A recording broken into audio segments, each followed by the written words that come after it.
تو ہمارا اگلا سوال ہے، یا مسیحی اپنی پیشانی پر راگ کیوں لگاتے ہیں؟ راگ کا بدھ ہم کیوں مناتے ہیں؟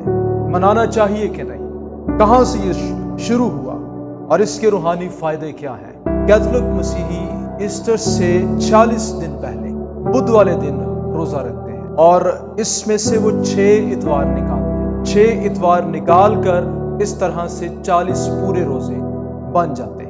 اب راگ لگانے کا کیا مقصد ہے؟ یہ جو بدھ کا روز ہوتا تھا، اس دن جو گنہگار لوگ تھے، جن میں چور، ڈاکو یا اس طرح کے اور لوگ، یہ چرچ میں داخل نہیں ہو سکتے تھے۔ یہ ٹریڈیشن تھی کہ یہ مختلف تہواروں میں، عبادات میں شامل نہیں ہو سکتے۔ اس میں شامل ہونے کے لیے وہ اپنے سر پر راکھ لگاتے اور پورے 40 روز کے لیے چرچ سے باہر کھڑے ہو کر عبادت کیا کرتے، جو ان کی توبہ کا اظہار ہوتا تھا، ریپینٹنس۔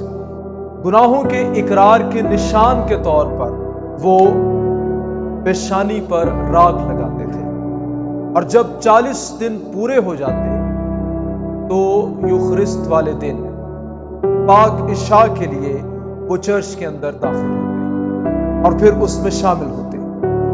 اگر اس اعتبار سے ہم دیکھیں تو راگ کے بدھ کی جو پریکٹس ہے یہ اچھی ثابت ہو سکتی ہے۔ اپنے گناہوں کا اقرار کرنا، جو راگ ہے وہ صرف ہمارے ماتھے پر نہ ہو بلکہ دل میں حقیقی پچھتاوا بھی، حقیقی توبہ بھی ہو۔